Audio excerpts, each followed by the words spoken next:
제가 알고 있는 선거는 나쁜 놈을 떨어뜨리는 게 아니라 싫은 놈을 떨어뜨립니다. 민주당의 과거에 표를 줬던 사람들 중심으로 생각을 해보면은 지금 국민의힘은 나쁜 놈이고 민주당은 싫은 놈이에요. 예, 뭐 핵심 코어드야 무조건 민주당을 찍겠지만은 근데 지금 민주당에서는 국민의힘은 나쁜 놈이야라는 캠페인을 하고 있어요. 예, 그건 잘못됐다라는 거죠. 그거는 감정의 영역인데 지금 옳고 그름을 지금 따지고 있으면 안 된다라는 거고, 그거는 핵심 지지층, 뭐 코어를 설득하는 데는 뭐 할 수는 있으나 이 사람들을 끌어들일 수 없다라는 거죠. 그럼 왜 이 사람들이 이 민주당이 싫어졌느냐를 보면은 무능과 오만이라는 키워드가 있는 거예요. 제가 이런 문제점이 있다라고 지적을 했잖아요. 그러면은 저한테 화를 내거나 제 글에 화를 낸다고 민주당이 승리하는 게 아니에요. 그러니까 전략적, 그래서 설득 커뮤니케이션이라는 제가 말을 쓴 이유가 그 사람들을 설득을 해야죠. 그 사람들한테 예를 들면 그래서 이명박 박근혜 때로 가자는 거냐라고 했는데 그렇게 한다라고 해서 설득이 안 되는 거예요. 언론 탓하면 선거 이기냐고. 그럼 계속 앞으로 대선까지 언론 탓만 할 거냐고. 이제 그런 질문을 드린 거니까 기본적으로 접근은 설득을 어떻게 할 것이냐의 문제지. 이거를 이제 언론 탓하고 주변 환경 탓하고 이러면은 선거는 지는 거죠. 그러니까. 왜냐면 저널리즘이라고 보질 않는 거예요. 김어준 씨가 하는 거를. 김어준 진행자가 하는 거를 저널리즘이라고 보지 않는데 그렇게 되면은 답이 없다. 그러니까 저널리즘의 영역으로 봐야 된다라는 거예요. 김어준 씨에 대해서 높이 평가합니다. 어떤 부분을 높이 평가하면은 프로듀서의 능력을 상당히 높이 평가해요. 프로듀서의 능력. 왜냐하면은 김어준의 뉴스공장이 성공할 수 있었던 이유, 그리고 SBS의 김어준의 블랙하우스가 실패한 이유가 있거든요. 그런 기획 능력에 있어서는 탁월하다라고 저는 보고 있는데, 그래서 김어준 저널리즘에 이제 우리 배울 게 많이 있다라고 보는 거죠. 근데 이제 문제는 정체성이 왔다 갔다 해요. 이를테면 김어준의 다스베이드를 했다가 김어준의 뉴스공장을 했다가 이 두 가지의 정체성이 약간 다른데 그게 혼재되기 시작한 거예요. 김어준의 뉴스공장이라는 것에 대한 어떤 팬들 아니면 지지도 있어요. 그래서 모든 프로그램을 다 비슷비슷하게 만들면 안 된다. 그리고 폐지가 아니라 문제점이 있으면 시정하게 만들고 TBS한테 강하게 방송통신심의위원회에서 징계를 매기고 문제가 있으면은 이런 식으로 해결을 해야지. 이거를 뭐 없애버리겠다. 이거는 과거에 언론 통제하던 시절하고 돌아가겠다라는 발상이죠. 미디어 오늘 현안으로서 하나 선거 전에 이제 민주당에 대한 어떤 비판, 아픈 말씀을 하셨는데 이제 무능하고 오만이 부패한 것이 아니라 무능하고 오만한 것이 가장 큰 핵심적인 문제이다 이런 주제로 쓰고 이제 뭐 택시 기사님의 말씀도 이렇게 인용해서 저런데 좀 어떤 의미로 좀 사실 그 페이스북을 쓰게 되신 건지. 사실 이제 제가 뭐 정치평론가는 아니잖아요. 그리고 정당인이 아니기 때문에 좀 그러니까 커뮤니케이션 차원에서 좀 이제 초점을 맞춰서 이거를 쓴 거예요. 그러니까 지금 이제 민주당이 열세인 것은 확실한데 왜 이런 잘못된 커뮤니케이션 방식을 쓰고 있나 이거에 대한 근본적인 원인을 좀 찾아보자라는 거였고, 이제 양극화 문제와 뭐 이제 정치의 양극화, 그리고 이제 천사와 악마화가 이제 뭐 굉장히 지금 심하잖아요. 그래서 최근에 유창성 평론가가 나는 옳고 너는 틀렸단가 그 책도 내고 뭐 이런 여러 가지 나오고 있는데, 그러니까 이 민주당이라는 정당이 과거에 승리를 했던 것들을 보면은 핵심적인 코어가 있고 그 다음에 뭐 이제 그 가치에 이렇게 동의하는 분들을 이게 설득하는 과정들이 있었단 말이에요. 근데 그 설득이 이제는 굉장히 거칠어졌고 굉장히 공격적이 됐다라는 거예요. 그러다 보니까 내가 주장하는 것은 다 옳은데 그거에 따르지 않으면은 적폐가 되는 거죠. 그러면 상당히 사람들을 불편하게 만드는 거예요. 그리고 내가 옳으니까 사과를 할 필요도 없는 거고, 그러니까 내가 옳으니까 나의 길을 가겠다라고 한다라면은 거기에 이제 설득이 안 되면은 다 떨어져 나가는 거거든요. 지금 그 커뮤니케이션, 그러니까 정당 차원에서 보면은 커뮤니케이션이 매우 잘못됐다라는 거를 이제 보여준 거죠. 그래서 선거라는 것은 제가 알고 있는 선거는 나쁜 놈을 떨어뜨리는 게 아니라 싫은 놈을 떨어뜨립니다. 예. 그러니까 나쁜 것은 이성의 영역이거든요. 좋고 나쁘고는. 그리고 싫은 거는 호오는 감정의 영역이에요. 일반적으로 이성과 감정이 같이 부딪혔을 때는 감정이 훨씬 더 강합니다. 항상 강력하게 작용을 해요. 그래서 지금 이제 이거는 이제 뭐 민주당의 과거에 표를 줬던 사람들 중심으로 생각을 해보면은 지금 국민의힘은 나쁜 놈이고 민주당은 싫은 놈이에요. 뭐 핵심 코어드야 무조건 민주당을 찍겠지만은 근데 지금 민주당에서는 국민의힘은 나쁜 놈이야라는 캠페인을 하고 있어요. 그건 잘못됐다라는 거죠. 그거는 감정의 영역인데 지금 옳고 그름을 지금 따지고 있으면 안 된다라는 거고, 그거는 핵심 지지층, 뭐 코어를 설득하는 데는 뭐 할 수는 있으나 이 사람들을 끌어들일 수 없다라는 거죠. 그럼 왜 이 사람들이 이 민주당이 싫어졌느냐를 보면은 무능과 오만이라는 키워드가 있는 거예요. 그러니까 무능이라고 하는 것은 뭐 문재인 정부가 모든 걸 다 잘못했다라는 게 아니라 지금 핵심은 어쨌든 부동산 문제잖아요. 부동산 문제에서는 어쨌든 뭐 전 정권 탓을 하든 뭐가 됐든 이 정부 들어서 서울 집값이 특히 아파트 값은 2배가 뛰었어요. 1년 반 만에. 2배가 된 것에 대해서 적절한 타이밍에 대책을 내놓고 사과를 하고 뭔가 대안을 내놨느냐라고 했을 때 그렇지 않았다라는 거죠. 근데 그 외에도 굉장히 많은 부분들이 이 선거 국면에 예를 들면 박원순 시장 논란이라든지 그 외에 뭐 검찰 개혁 기타 등등 다 이런 것들이 하나도 사과나 뭔가 태도나 이런 뭐라고 해야 되나 좀 뭐 수긍하는 태도가 전혀 없고 끝까지 지금까지 왔다. 그러니까 최근 이제 아주 악재로 보이는 것이 박원순 시장 성추행과 관련해서 지금 임종석 전 청와대 비서실장, 뭐 조국 전 장관 이런 분들이 계속 언급을 하잖아요 페이스북에. 그거는 전략적으로 완전 틀린 전략이거든요. 그거 아예 말이 안 나오는 게 중요한데 자기 지지자들 보고 그냥 계속 그렇게 가는 거예요. 이게 민주당 내부에서는 지금 이게 아예 그러니까 설득 어떤 전략이 없다 지금 내부에 이런 것들을 이제 지적을 한 거죠, 사실. 예. 그러면은 이명박근혜 정부로 돌아가자는 거냐? 그 과거 정부의 그 적폐나 뭐 잘못된 것들에 대한 그 인식이 이런 게 없는 거 아니냐 뭐 이런 지적들 뭐이 많더라고요. 그 전 정권과 비교하거나 아니면은 좀 문재인이 모든 걸 다 문재인 정권이 다 잘못한 거냐 지금의 상황들이 이런 좀 지지자들이라면 할 수 있는 분들일 것 같은데 그런 분들의 좀 비판들도 많은데 그런 분들의 비판이 모두 잘못된 것은 또 아닐 수 있지 않나. 잘못됐다고 보지는 않는데 예를 들면은 제가 이런 문제점이 있다라고 지적을 했잖아요.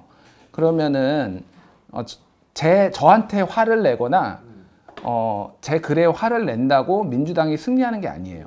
그러니까 전략적 그래서 설득 커뮤니케이션이라는 제가 말을 쓴 이유가 그 사람들을 설득을 해야죠. 그 사람들한테 예를 들면 그래서 이명박 박근혜 때로 가자는 거냐라고 했는데 그렇게 한다라고 해서 설득이 안 되는 거예요. 지금 민주당에 오만함에 화가 나 있는데 그러면은 이명박 박근혜 안 찍으면은 탐욕이다. 그러니까 이번에 오세훈 후보 찍으면은 지금 민주당 이번에 그 카드 뉴스 만들어 가지고 탐욕이다라고 했잖아요. 그게 지지자들한테는 당연한 논리예요. 그러니까 오세훈 찍으면 탐욕이죠. 근데 그게 이 중간에서 고민하는 사람한테는 더 안 좋은 거예요. 설득 커뮤니케이션 차원에서는. 나는 진짜 국민의힘은 잘 못 찍을 것 같은데 탐욕이라고 나를 부른다고? 이번에 본때를 보여줘야 되겠다. 이런 식으로 가는 거예요, 지금. 그래서 그분들한테는 사실은 지금 화가 나 있는 사람이니까 설득을 하고 달래주고 미안하다고 수그려야 되는데 그게 지지자가 됐든 당의 핵심 뭐 간부가 됐든 이런 사람들 없습니다. 이제 와서 이제 선거 급하니까 이낙연 대표가 뭐 그 얘기하고 미안하다고 하고 하는데 더 훨씬 빨리 했어야죠. 그러니까 설득 그 작업이 완전 잘못됐다 처음부터 지금 그렇게 이제 보는 거죠. 언론들이 예를 들면 서울시장 후보 그 검증 과정에서 그 이제 여당에만 좀 엄격한 잣대를 들이대고 있다 이런 지적을 이제 정부 여당 지지자들 많이 하고 언론을 이제 선택적으로 보도한다 언론들이 이런 비판들을 좀 하잖아요. 그런 부분에는 좀 동의를 좀 하시나요? 그 팩트 체크나 이런 거. 일단은 모든 정치권과 모든 정치 지지자들이 다 기울어진 운동장을 얘기를 합니다. 지금 보수 진영에서는 공영방송이 다 민주당 판으로 넘어갔다. 이거 공영방송에서 맨날 민주당 얘기만 하고 이게 억울하다라고 얘기를 하시고요. 민주당 지지자 측에서는 지금 뭐 모두 다 적폐다 지금 모든 언론이 다 민주당만 공격하고 있다라는 거예요. 그래서 이거는 정량적으로 볼 수는 없고 기본적으로 다 피해의식이 깔려 있다라는 거는 맞고요. 다만 지금 상황에서는 이제 민주당 지지자들이 더 불리하다 보니까 더 화가 나고 있는 상태라고 봅니다. 그래서 뭐 섞여 있죠. 그러니까 굉장히 집요하게 악의적으로 공격하는 것도 있고, 근데 그거를 아니면은 뭐 정말 필요한 지적을 하는 언론도 있을 거 아니에요. 근데 그 두 개를 구분이 안 되는 거예요. 본인들이 너무 절박하거나 화가 나 있으니까. 정말로 모든 언론이 다 민주당에 그렇게 적대적이냐. 민주당이 잘못해서 한 것도 있잖아요, 지금. 근데 그것도 다 이제 공격으로 받아들이고 이런 거를 다 언론이 잘못돼서라고 한다라면은, 그러니까 제가 그냥 쉽게 거기에 댓글에도 남겼어요. 그래서 언론 탓하면은 선거 이기냐고. 그럼 계속 앞으로 대선까지 언론 탓만 할 거냐고. 이제 그런 질문을 드린 거니까 기본적으로 접근은 설득을 어떻게 할 것이냐의 문제지. 이거를 이제 언론 탓하고 주변 환경 탓하고 이러면은 선거는 지는 거죠, 그러니까. 정파적 보도와 관련해서 좀 많은 비판을 하셨는데 특히 이제 뭐 여기 나오지만 이제 김어준 저널리즘은 이제 언론 불신 시대의 증표고 진중권 저널리즘은 언론 실종 시대의 자화상이다라는 표현을 쓰셨어요. 근데 좀 어떤 의미인지 한국 언론의 정파성을 지적하면서도 많이 언급을 하셨는데 일단 뭐 두 가지 조금 다른데, 먼저 그 김어준 저널리즘은 언론 불신 시대의 증표고 진중권 저널리즘은 언론 실종 시대의 자화상이다. 이거는 무슨 얘기냐면은 김어준의 저널리즘이 왜 인기가 있느냐라고 했을 때는 다른 언론들은 다 적폐다, 이를테면 뭐 기레기다, 뭐 이렇게 보는 사람들이 김어준 저널리즘에 열광을 한 거잖아요. 그러니까 이거는 복합적인 문제예요. 기존 저널리즘이 어찌됐든 이 니즈를 잘 소화하지, 이렇게 잘 수용해서 해주지 못했다라는 것에서 언론 불신의 이제 증표라고 말씀을 드린 거고, 진중권 저널리즘이라고 한 거는 이게 제가 아마 기자협회부에 처음 쓴 다음에 여러 매체에서 인용이 된 걸로 알고 있는데, 진중권 교수가 페이스북에 한 것에 대해서 많은 언론들이 받아 쓰잖아요. 근데 이제 진중권 교수가 공적인 인물이고 뭐 가치가 있는 거는 맞지만은 그게 막 엄청나게 이를테면은 공직에 있거나 그런 거는 아니잖아요.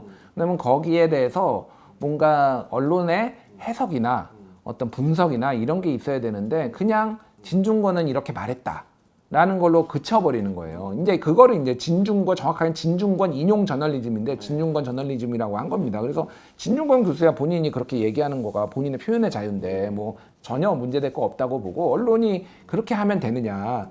그럼 이건 언론이 실종된 것이다. 언론 실종 시대에다. 자기의 목소리를 자기가 제대로 내지 못하고 남의 입을 빌려서 권위가 없으니까 아니면 능력이 안 되니까 이런 거에 어떤 자화상이다라는 표현에서 이제 이런 거를 쓴 거고요. 어찌됐든 저는 저널리즘의 스스로의 문제점을 부인하는 건 아닌데, 이 정파성 문제에 있어서는 정치제도를 바꾸지 않으면은 이 정파성 문제는 크게 해결되지 않을 거다라고 보고 있어요. 그러면은 뭐 개헌을 좀 해야 되나요? 저는 개헌을 해야 된다고 보죠. 87년 체제가 33년 됐네요. 그러니까 34년. 예. 이제는 바꿔야죠. 예. 이 시스템은 굉장히 낡은 시스템이라고 저는 봅니다. 그리고 다 사람들의 다양한 욕구와 이런 것들을 지금 반영하지 못하고 있고, 지금 민주당이라는 정당이 뭐 장점도 많지만은 지금 20대들한테 이렇게 외면받는 이유가 그들의 욕구를 받아들이지 못해요. 그러니까 지금 이번에 많은 청년 정치인들이 막 쏟아져 나오고 있잖아요. 여기는 답이 아니라는 거거든요. 그러니까 지금 이를테면은 20대의 박영선 후보 지지율하고 오세훈 후보 지지율이 아까 전에 3배 차이 난다고 그랬잖아요. 여기에는 젠더 문제도 있거든요. 지금 박원순 시장 성추행 문제. 20대 여성들이 문재인 정부에 대해서 가장 열정적으로 지지를 했던 사람들인데 지금 다 돌아섰어요. 왜냐? 옛날 낡은 담론으로 가지고 결사옹위, 이를테면 운동권 문화, 여기서 밀리면 끝이다, 뭐 이런 거, 타도, 독재 타도, 뭐 이런 거 가지고 이제 접근을 하다 보니까 상대에 대한 존중이 없는 겁니다. 박원순 시장 성추행 문제가 안 중요한 것처럼 해일이 오는데 조개나 죽는 얘기처럼 사람들이 인식을 그 안에서 하고 있고, 그렇게 그런 표현들이 나오고 피해 호소인 얘기가 나오니까 답이 없는 거예요. 그러니까 사람들 20대가 보기에는. 그러니까 지금 이 지지율이 나오는 거죠. 오세훈 후보가 좋아서 그럼 지금 찍느냐. 너무 미운 거, 아까 얘기했듯이 싫은 겁니다. 그냥 민주당은 싫고 여기는 틀렸는데, 이태면 뭐라고 했죠 제가? 그러니까 그렇게 지금 보고 있는 건데 응징을 하고 싶어서 지금 투표를 하고 있다라는 거예요. 그러니까 어찌 됐든 낡았다 이 시스템은. 그래서 개헌도 필요하고 정치 발전을 위해서도 언론 발전을 위해서도 좀 시스템을 바꿔야 된다라고 이제 생각을 합니다. 과거 기고글을 보면은 특히 이제 그 김어준 씨에 대한 언급과 평가 이런 것들이 사실 적지 않고 예. 그리고 방송도 같이 오랫동안 또 하셨잖아요. 거의 1년 가까이 한 10개월 정도 같이 했었어요. 예, 방송. 근데 또 최근에 한 몇 개월 전이었던 것 같은데 김어준에 대한 정주식 그분하고 같이 또 오창석 예. 그분 셋이 이렇게 또 평가도 하고 예, 이러셨는데 또 많은 비판을 또 받으셨을 것 같아요. 뭐 맨날 욕 먹어서 근데 이제 그런 거죠. 저는 이를테면은 김어준 총수, 뭐 김어준 진행자를 상당히 높이 평가하는 측면이 있어요. 그 기고에서도 김어준은 저널리스트이기 때문에 그 저널리스트를 평가하는 잣대대로 평가를 해야 된다 이런. 그렇죠. 예. 왜냐하면은 이미 시사인 조사, 뭐 시사저널 조사, 그 영향력 있는 언론인 시사저널 조사, 그리고 신뢰하는 언론인 그 시사인 조사에 보면은 10년 이상 이미 영향력이 넘버 2 정도 됩니다, 지금. 예. 신뢰도 그 정도 받고 있고, 뭐 2, 3위를 하고 있고. 근데 이거를 이 사람을 저널리스트라고 보지 않아요. 방송인 김어준, 뭐 이렇게 얘기를 합니다. 그 왜 저널리스트라고 보지 않는 것인가에 대한 문제의식이 있는 거죠. 왜냐하면 저널리즘이라고 보질 않는 거예요. 김어준 씨가 하는 거를. 김어준 진행자가 하는 거를 저널리즘이라고 보지 않는데 그렇게 되면은 답이 없다. 그러니까 저널리즘의 영역으로 봐야 된다라는 거예요. 그러면은 잘한 거는 잘한 거대로, 못한 거는 못한 거대로 우리가 이제 평가를 할 수 있다라는 거죠. 그래서 다시 돌아가면은 김어준 씨에 대해서 높이 평가합니다. 어떤 부분을 높이 평가하면은 프로듀서의 능력을 상당히 높이 평가해요. 프로듀서의 능력. 왜냐하면은 김어준의 뉴스공장이 성공할 수 있었던 이유, 그리고 SBS의 김어준의 블랙하우스가 실패한 이유가 있거든요. 김어준의 뉴스공장은 김어준 진행자한테 정권을 줬어요. 모든 거를 사실상 김어준이 자기 진행자가 하고 싶은 대로 하고 섭외도 그렇게 하고. 근데 TV는 라디오하고는 다르게 굉장히 PD가 모든 권한을 가지고 있고 앵글 하나, 컷 하나 이런 것도 다 굉장히 개입을 하거든요. 그럼 김어준의 장점이 살지가 않는 거예요. 그래서 김어준의 장점은 이를테면은 굉장히 어떤 감각적인 것도 있고 굉장히 재미가 있거든요. 보는 사람들을 그리고 통쾌하게 만들고. 근데 그게 이제 선을 넘나드는 거죠, 사실은. 근데 그거를 이제 감당이 안 되는 거예요. 그래서 예전에 CBS에서 김어준 씨가 저공비행이었나? 제 프로그램명이 정확하게 생각이 안 나는데 그 얘기를 들어보니까 프로듀서하고 상당히 갈등이 있었다. 약간의 갈등이. 그러니까 본인이 하고 싶은 대로 하다 보니까 이를테면 뭐 황우석 음모론 이런 거 같은 거 하려고 하다가 제지당하고 막 이랬다라는 거예요. 그러니까 뭐 이를테면 그런 거죠. 어찌됐든 그런 기획 능력에 있어서는 탁월하다라고 저는 보고 있는데 그래서 김어준 저널리즘에 이제 우리 배울 게 많이 있다라고 보는 거죠. 근데 이제 문제는 이게 소위 말해서 김어준이라는 사람이 언더그라운드에서 오버그라운드로 올라왔잖아요. 근데 이 오버그라운드의 문법과 언더그라운드의 문법이 충돌을 할 때 이거를 적절하게 조율을 하는데 실패를 했다라는 거고, 또 하나는 이제 정체성이 왔다 갔다 해요. 이를테면 김어준의 다스베이드를 했다가 김어준의 뉴스공장을 했다가 이 두 가지의 정체성이 약간 다른데 그게 혼재되기 시작한 거예요. 그러면서 이제 문제가 된 거죠. 예를 들면은 뭐 최근에는 뭐 이를테면은 음모론, 그러니까 예전에 그 윤미향 사태 때, 그러니까 정의기억연대 사태 때 배우의 그 이용수 할머니 배우에 누가 있다 이런 음모론을 했던 건데, 이런 거는 사실은 다스베이다에서 원래는 하던 거거든요. 하던 건데 이제 급해진 거예요. 급해지다 보니까 이제 뉴스공장은 어쨌든 더 많은 사람들이 보고 더 일반 대중이 보니까 막 던지기 시작하는 거죠, 여기에서. 그러니까 이런 것들이 이제 혼재되기 시작하면서 문제가 발생을 한 거고, 기본적으로는 이제 이 정파성 문제는 자유롭지 않죠. 자유롭지 않은데 저는 정파적인 방송이 어느 정도는 용인을 해줘야 된다고 생각을 해요. 그런 부분에 있어서 그게 진보든 보수든 어느 정도는 용인을 해줘야지 모두가 똑같은 규격의 똑같은 방송을 원하지는 않거든요. 그러니까 TV조선도 있으면은 이를테면은 김어준의 뉴스공장도 있는 거예요. 이거를 다 같은 잣대로 하는 거는 저는 문제가 있다. 다만 명백하게 잘못한 것에 대해서는 이거는 징계를 하든 응징을 해야죠. 뭐 예를 들면은 이거는 그러니까 이게 지금 김어준이라는 사람을 평가하는 게 되게 어려운 게 뭐냐면은 예를 들면은 사인으로서의 김어준이 했던 것들이 있어요. 이를테면은 2012년 선거 부정 음모론, 그러니까 K값 더 플랜이라는 영화를 만들었잖아요. 거기에서 했던 이런 것들이 사실은 이 방송 진행자로서 공영방송 진행자로서의 김어준의 정체성을 계속 위협을 하고 있거든요. 근데 예를 들면 제가 그 칼럼에서도 썼지만은 반성을 안 합니다. 반성을 안 하고 사과를 안 해요. 이미 2012년 K값이 1.5가 나왔는데 2017년 문재인 홍준표 K값이 1.6이 나왔으면은 둘 다 부정선거든지 둘 다 합법적인 선거잖아요. 그러면은 그 더플랜은 틀렸고 캡스는 틀렸거든요. 근데 사과를 안 해요. 그러니까 아직도 그 음모론을 믿고 있는 사람들이 있는 거고 선거 부정 음모론 이게 이제 우파 쪽으로 넘어간 거잖아요. 그래서 가로세로 연구소가 그때 이제 지난해 총선에서 음모론 제기할 때 조작설 제기할 때 김어준 방송 더플랜 틀어놓고 방송했어요. 잘 만들었다고. 역시 선관위는 다 조작이라고. 이런 부분에 있어서는 사회적 폐해가 막심하다. 제가 보기에는 세월호 음모론도 마찬가지예요. 지금 세월호가 다체에 의해서 AIS 조작됐다라고 그거 아닌 거 다 밝혀지고 뉴스타파의 김성수 기자가 다 보도를 해서 팩트체크해서 다 반박했는데 대응을 안 합니다. 그리고 또 계속 음모론을 얘기하는 거예요. 이런 사회적 해악에 대해서 어떻게 이거를 해야 할 것인가. 이거는 TBS에서 한 건 아니에요. 그쵸. TBS에서 한 건 아닌데 이미 이 두 가지가 아까 제가 얘기했듯이 선이 무너지면서 이게 이제 구분하기가 힘든 상황이 됐어요. 이 문제를 어떻게 해결을 할 것인가는 김어준 씨와 TBS가 이제 같이 해결을 해야 된다. 왜냐하면은 정권을 쥐고 있거든요. TBS 그 김어준의 뉴스공장을 제작함에 있어서.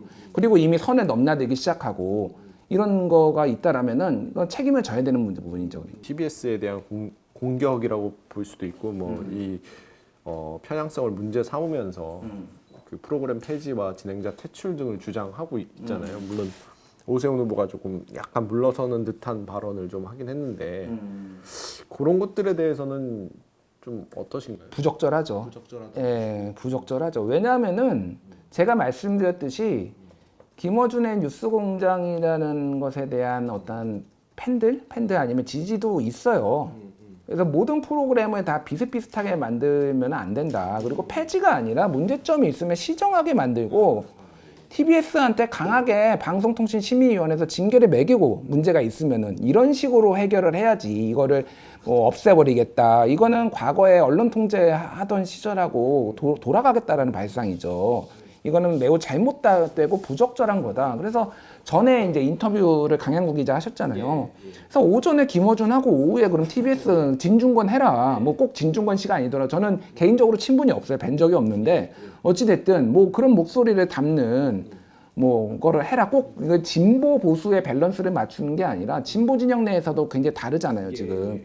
그러면 그런 것들을 TBS가 할 수 있는 능력이 있어야죠. TBS가 저는 뭐 좋은 방송국이라고 생각을 합니다. 좋은 방송이고 되게 프로그램 좋은 거 많이 만들어요. 근데 이제 TBS의 이 과도한 이 김어준 의존도 이것이 지금 이 문제들을 낳았는데 그게 계속 이게 해결이 안 되면은 이 문제는 계속 도돌이표가 될 거예요. 이강택 대표님이 굉장히 노력하는 것도 알고 있고 좋은 프로그램도 많이 생겼지만은 이 문제는 해결이 안 되면은 똑같은 문제가 계속 될 겁니다. 그래서 어찌 됐든 자정 노력이 있어야 돼요. 이 부분은. 이제 노무현 재단 이사장에 대한 이분의 영향력에 비춰 봤을 때 또 좀 그 저널리즘 제의도 이 부분에 대한 비평이 좀 필요하지 않느냐라는 말씀을 하신 거였잖아요. 그렇죠. 근데 여기서 좀 나왔던 문제 의식도 좀 공유하면 좋을 것 같아서. 네. 일단 저널리즘 토크쇼 제의는 제가 2번 나갔어요. 한 번은 신년 때 한 번 나가고 한 번은 채널 A의 이동재 기자 이제 문제가 있었을 때 2번 나갔고요. 뭐 하고 싶은 말 다 했습니다. 그래서 신년 때 나갔던 거는 저널리즘 토크쇼 제의를 비판해 달라라는 방송이었어요. 근데 아무도 안 나가겠다고 그래가지고 그때 당시에 이제 그 팀장이었던 분이 저한테 거의 읍소를 하다시피 나와달라고 해서 나가서 이제 비판을 한 거였습니다. 칭찬도 많이 했고 저는 기본적으로 언론의 상호 비평은 상당히 늘어나야 된다라고 생각을 해요. 그래서 저널리즘 토크쇼 제의에 이제 장점이 있었는데 어떤 프로그램하고 단점이 없겠어요. 저널리즘 토크쇼 제의의 문제점이 그 당시에 지적을 했지만은 조국 보도 관련해서만 6번인가 연속으로 했어요. 계속 조국 보도의 언론의 보도. 그러니까 이게 근데 조국 장관에 대해서 부정적인 보도에 대해서 그러니까 이렇게 분석을 하는 것보다 보니까 조국 옹호로 비춰지는 거죠. 독립적으로 이게 정말로 저널리즘 비평 프로그램으로서만 기능을 하고 있는가 아니면 이게 조국 옹호의 모습으로 비춰지는가를 스스로 저널리즘을 하고 있을 수도 있기 때문에 이거를 한번 검토해봐라라는 얘기를 한 거죠. 그러니까 그거를 하나를 했고 또 하나는 저널리즘에 거기서 다루는 어떤 소재들이 맨날 뭐 이를테면은 굉장히 제한적으로 조중동 뭐 이렇게 얘기가 나오는 거예요. 그러니까 지금 우리가 저널리즘이라고 하면 당장 김어준 뭐 대표도 있고 뭐 딴지일보 대표도 있고 지금 시사인 뭐 시사저널 조사를 보면은 가장 영향력 있는 언론인 뭐 유시민, 김어준 막 이런 분들 다 올라와 있어요. 상위권에. 뭐 진중권 교수도 뭐 10위 안에 들기도 하고 이분들이 유튜브에서 가지고 있는 영향력들 뭐 이를테면 유시민, 알릴레오 이런 거 같은 경우에는 조국 그 사태 국면에서 상당한 영향을 끼치고 심지어는 뭐 이런 오보 문제라든지 막 이런 것도 있었잖아요. 그런 거에 대해서는 왜 안 하느냐라고 이제 근본적으로 이제 질문을 던진 거죠. 그래서 저널리즘을 좁게 보지 말고 넓게 봐라. 예. 소재를 다양하게 하고 그리고 이제 언론의 어떤 어떤 오보의 문제, 그 윤지호 사건도 이제 다뤄야 된다라고 한 게 윤지호 씨가 장자연 사건의 증인으로 나와가지고 국내 언론 인터뷰를 다 했지만은 결국은 지금 인터폴에 수배되고 지금 캐나다에 뭐 사실상 도피 중이잖아요. 본인은 도피가 아니라고 하지만은 그때 그거를 다 키워준 게 누구냐? 다 주류 언론들이었거든요. 김어준의 뉴스공장, CBS 김현정의 뉴스쇼, JTBC 뉴스룸. 그럼 그런 문제도 파헤쳐야지, 지적을 해야지. 그래야지 그런 사기꾼들이 또 나와가지고 이런 뭔가를 이렇게 도모하는 일이 없는데 그런 일이 있으면 우리 쪽에 좀 불리한 거 아니야? 왜냐면 그때 그게 얘기가 조선일보 방회장 얘기가 나오면서 조선일보를 공격하는 데 쓰였거든요. 뭐 욕 먹을 짓을 했으면 욕 먹는 건 당연한 건데 이거 우리 쪽에 불리한 거 아니야? 라고 이렇게 침묵해버리면은 그건 답이 없는 거죠. 잘못은 잘못대로 인정을 하고 다른 잘못은 다른 잘못대로 지적을 해야 되는데 그런 진영 논리들이 지금 뭐 여러 프로그램에 계속 나타나고 있다. 이제 이런 부분들을 이제 얘기를 했죠.